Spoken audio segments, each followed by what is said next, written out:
आप एक वचन को पढ़े, व्यवस्था विवरण 7 अध्याय का 6 पद को पढ़े।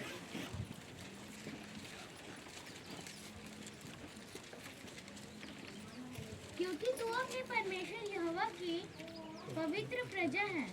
यीशु ने पृथ्वी पर के सब देशों के लोगों में से तुझको चुन लिया है कि तू उसकी प्रजा और निर्धन ठहरे। तो उसकी प्रजा और नीच नहीं नीच धन है। उल्टा मत लेना। क्योंकि तू उसकी प्रजा और नीच धन। पिताजी, हम धन्यवाद देते हैं जब हम थोड़ी देर आपके चरणों में बैठते हैं।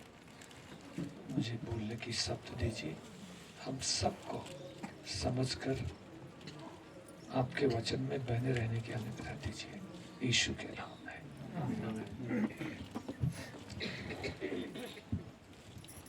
क्योंकि हम उसकी प्रजा और निस्धन है।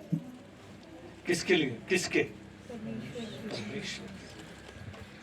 इसको बनाने के लिए परमेश्वर ने आपको और मुझको अपनी प्रजा और निज धन बनाने के लिए, इंग्लिश में लिखा है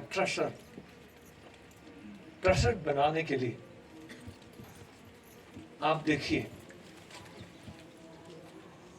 मनुष्य को जब सारी पृथ्वी की सृष्टि की, उसने बोल दिया और सब क्या हो गए? बन गया। लेकिन मनुष्य को जब सृष्टि की तो परमेश्वर ने कहा, आओ हम क्या बनाए? मनुष्य को बनाए। कैसे बनाए? अपने स्वरूप और समानता में बनाए, परमेश्वर ने कहा। और परमेश्वर ने मनुष्यों को किससे बनाया?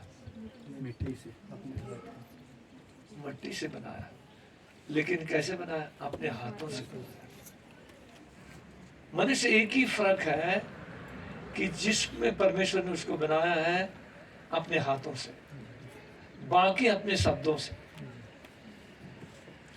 सबको परमेश्वर ने शब्द इस्तेमाल किया, लेकिन मनुष्य को बनाने के लिए अपना हाथ इस्तेमाल किया। इसलिए वो कहता है, वो मेरा क्या है?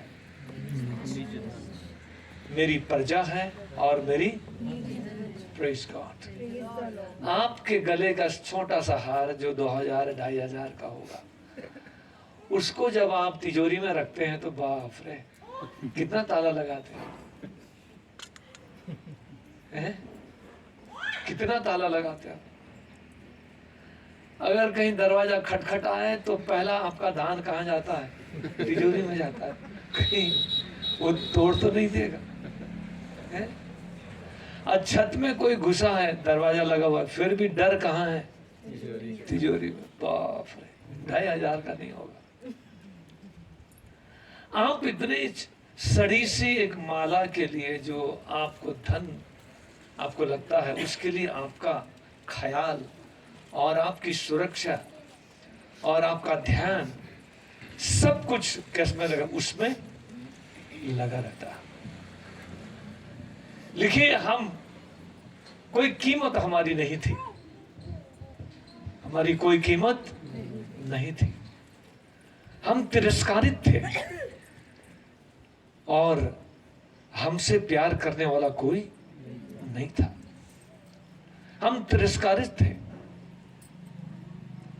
अपराधी थे, पापी थे, परमेश्वर से क्या थे? अलग थे। और हमारा संबंध परमेश्वर से बिल्कुल नहीं था।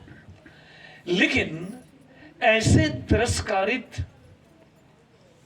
जो अलग और अपराधी, जिसके ऊपर सजा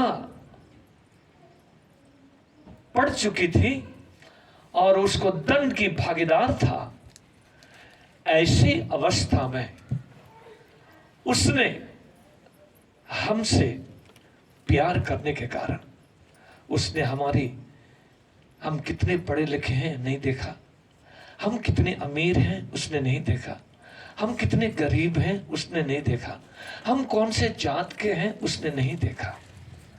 उसने सिर्फ आपके और मेरे दिल को देखा।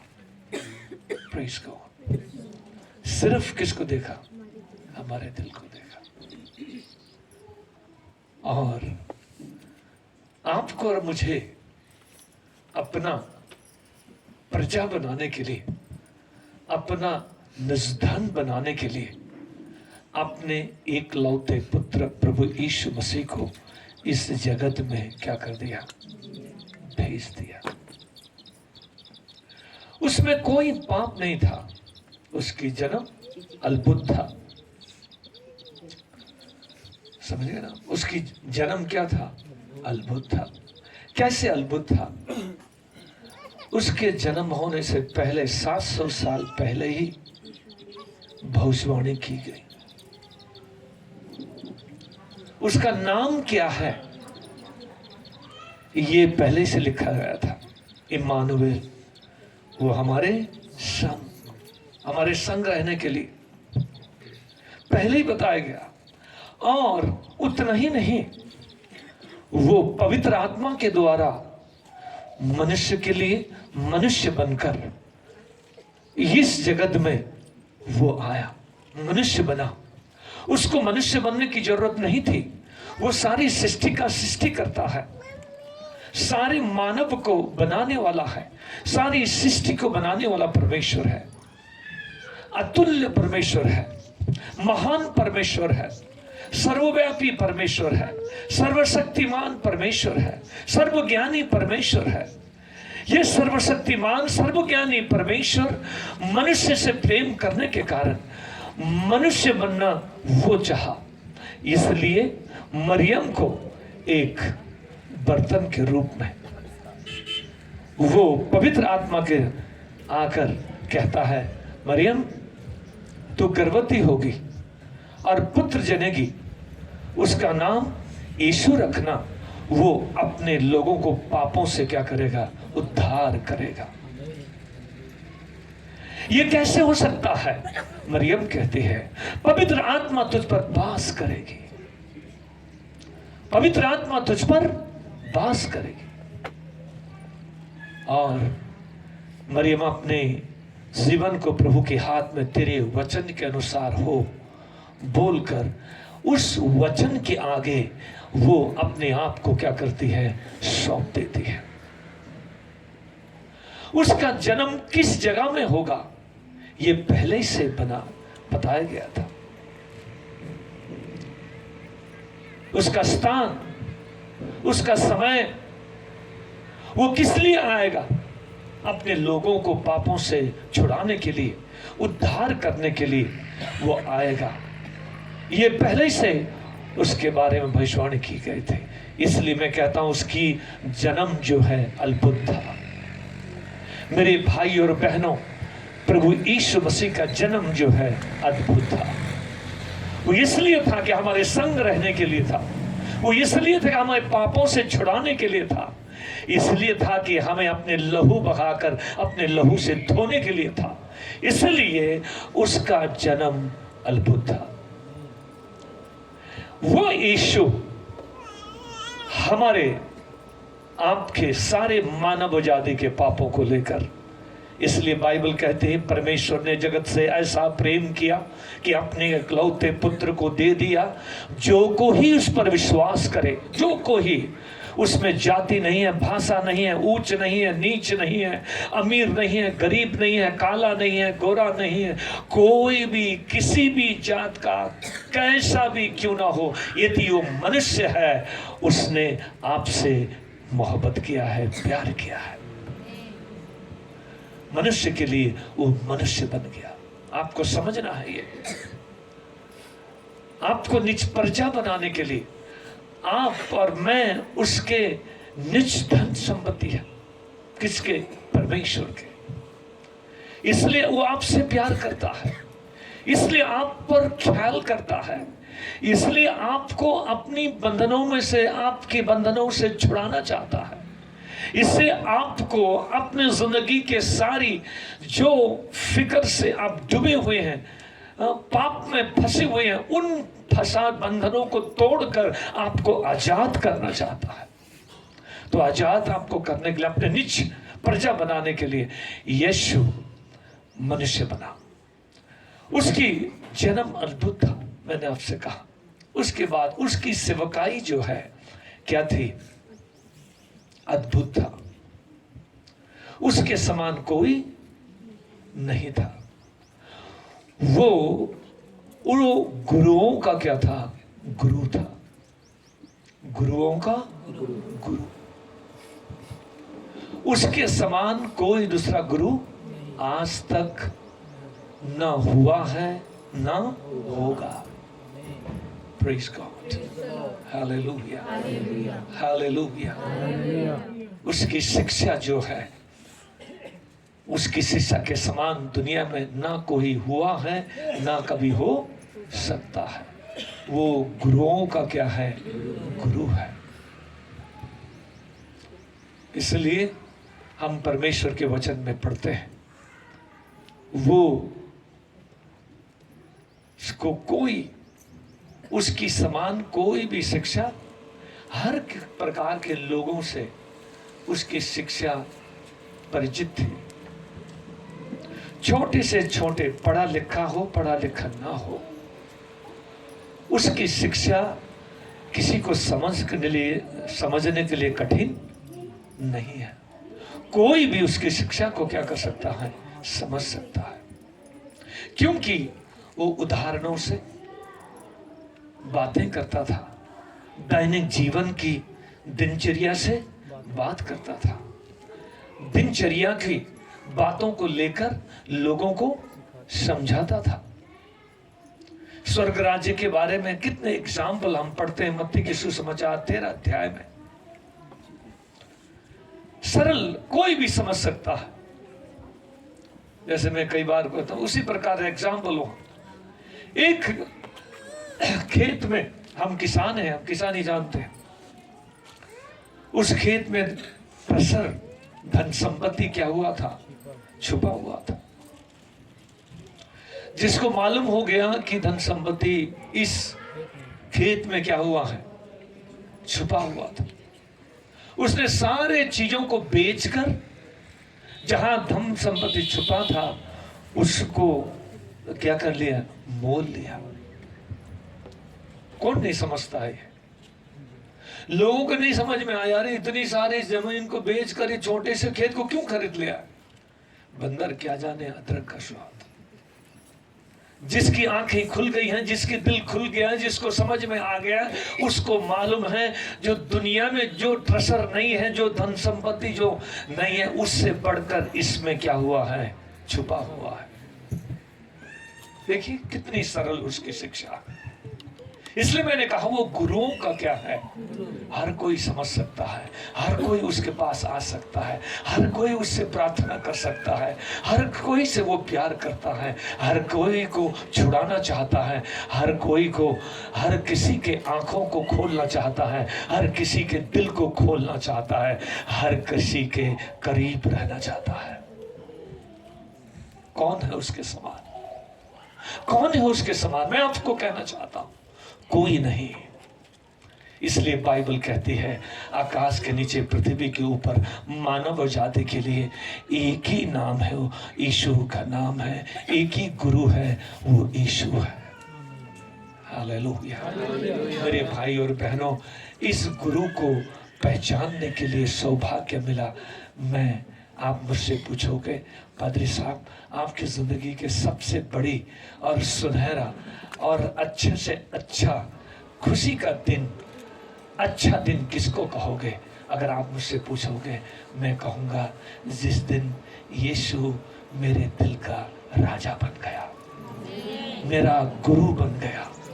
हाँ, जिस दिन मैं उसका बेटा बन गई, बेटी बन गई, उसका संतान बन गया, वो दिन मेरे लिए सबसे खुशी का दिन है। Praise God. क्योंकि उसके समान और कोई गुरु नहीं है। इसलिए उसकी जिंदगी जो है बिल्कुल निष्पाप था। यीशु ने चैलेंज किया, कौन मेरे पाप को क्या कर सकता है, दर्शा सकता है। लेकिन कोई भी उसके पाप को दर्शा सका नहीं सका। दोष लगाने वाले भी दूरबीन लगाकर उसके दोष को देखे, दागों को देखे। दोष लगाने वाले भी उसके ऊपर कोई दूरबीन लगाने के बाद भी कोई उनके ऊपर उंगली नहीं उठा सका। वो निष्पाप था, निष्कलंक था। हालेलुया। इसलिए मैं आपको कहता हूं, उसके समान कोई नहीं था। Praise God. हालेलुया। मेरे बहनों, मेरे भाइयों, मैं आपसे कहना चाहता हूं, उसको पहचानना आपके लिए, मेरे लिए क्या है, सौभाग्य है। Praise God. इसलिए वो गुरु को आपने जब पहचाना, तो मैं आपको जल्दी से आगे बढ़ो और आपको उसके बारे में एक बात और मैं बोलूं। उसके समान गुरु कोई नहीं था। उसके जन्म में अद्भुत था, वो ऐसा गुरु था, उसके समान कोई नहीं था। और उसके उपदेश के समान कोई भी उपदेश नहीं है। आज दुनिया के सारे गुरु जो है, वो गुरुओं का गुरु से सीखते हैं। Praise God.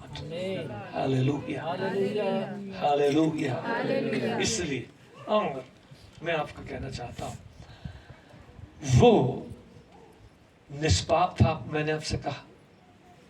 गुरु था, मैंने आपसे कहा। और उसकी जो मृत्यु है, वो भी क्या था, अद्भुत था। उसकी मृत्यु क्या थी, अद्भुत थी। जैसे जन्म अद्भुत था, वैसे मृत्यु भी अद्भुत था। वो क्यों अद्भुत था? इसलिए कि वो आपके लिए था, मेरे लिए था। क्यों अद्भुत था? आपके अपराध, मेरे अपराध को उसने अपने ऊपर ले लिया। क्यों अद्भुत था? इसलिए अद्भुत था कि वो उसने आपके लिए, मेरे लिए लेन देन किया है। कैसे लेन देन किया? हमारे अपराध जो हमें डुबा रहे थे, उसने हमारे लिए कीमत चुकाया। अपने लहू बहाकर उसने कीमत को क्या कर दिया, चुका दिया। आपके अपराधों के पापों को लिए वो निष्कलंक होने के बाद भी कोई पाप दर्शाने से, निष्पाप परमेश्वर का मेमना, जो जगत के पापों को उठाने वाला, वो निष्पाप पवित्र परमेश्वर का मेमना ने अपने लहू को बहाकर आपको, मुझे अपने पापों से, अपराधों से क्या कर लिया, धो लिया। ठीक, हमें क्या कर दिया है, धो दिया है। धोया कि नहीं धोया है? हाँ? उसका पुत्र यीशु का लहू हमें सब पापों से क्या करता है, शुद्ध करता है।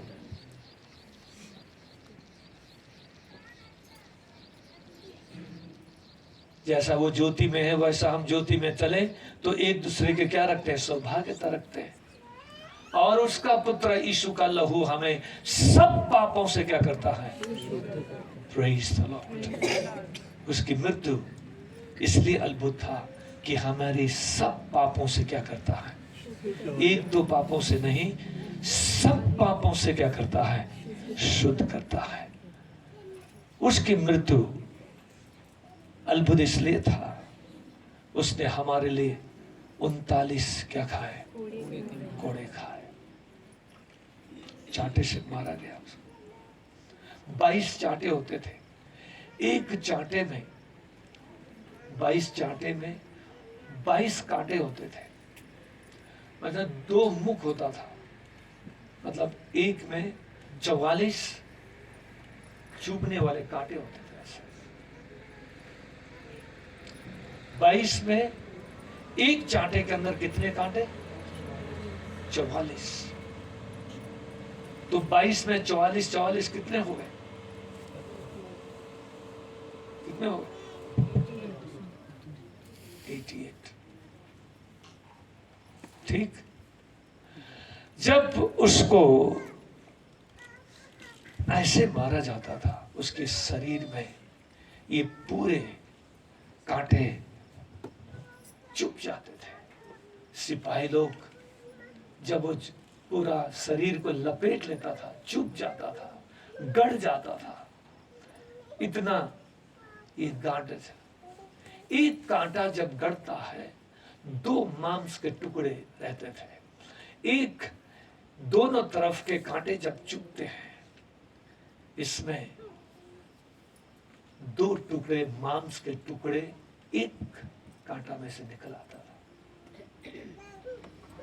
कीमा के समान चमड़ा और मांस के टुकड़े परात में डालकर उसको हिलाकर सारे कांटों में चुभे हुए जो मांस के टुकड़े हैं उसको हिलाने के बाद फिर लाके मारा, फिर खींचा जाता था।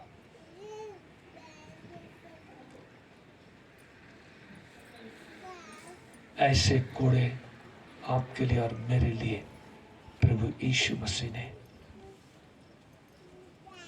अपने ऊपर ले लिया। क्यों कह रहा था? इस समय क्या कह रहा था?